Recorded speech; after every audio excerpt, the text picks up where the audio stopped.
Jealous of trans women, but not in the way you would think. My best friend is a trans woman. I live with her. Hi, trans woman here. I came out when I was 12 years old. I'm currently 24. Yeah, I've been doing this a while.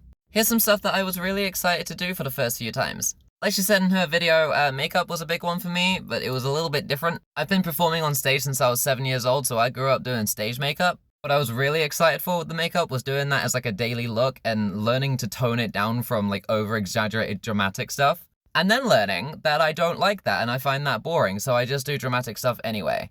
Now I've been out for over half my life. I can't be asked to put makeup on half the time, and that comes from the fact that I had the privilege of I don't have as much dysphoria now because I'm on estrogen. And even my face shape has changed quite a bit. God damn, I've been wearing those for a while. Comparing this face to when I was 16, I was only a few months on hormone blockers and now 6 years on estrogen. Damn. Some of the things I was excited about for the first time or the first couple of times are a little bit weird. Like 3 months on estrogen, I cried over a TV show for the first time in my life. I was rewatching season 3 of My Hero Academia and Bakugo crying had me sobbing. But I was really excited that I got to unlock emotion in a sense. When your body is flooded with testosterone and depression, you still feel, but it's almost muted. A little bit like you can still hear when you're underwater, but it's all muffled.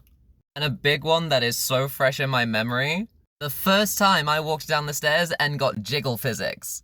Not even just it, like the thighs, the booty, everything. And speaking of, having an hourglass figure, I already had like a little bit of that anyway. And I also have a chest deformity known as pectus excavatum. Basically my sternum goes inwards and my ribs pop outwards, so it already gave me a little bit of that. Now it's just enhanced. When I first started estrogen, one way that I was tracking my progress was tracking my measurements. Seeing my waist get thinner while my hips got wider was amazing. And then visually, when I could see the difference, damn.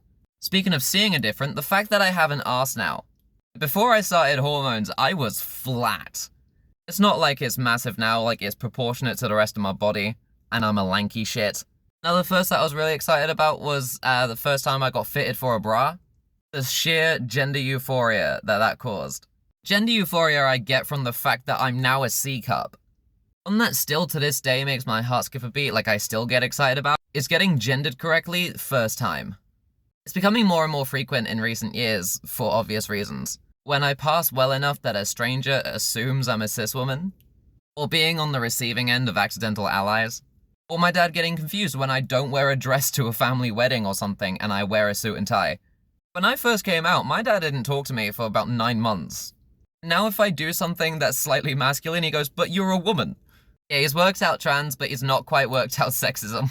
Another one that just doesn't get old to me is whenever I'm in a relationship and my partner calls me their girlfriend. Freely listening to music from like Girls Aloud, and not feeling shame when I watch a romance anime. A few years into my transition, when I didn't feel the need to overcompensate and I worked out a general aesthetic, being complimented on my outfit choice. Other girls complimenting me in general, although part of that is the gay panic. Like my skin getting softer, my veins not popping out nearly as much when it's hot. My lips are softer.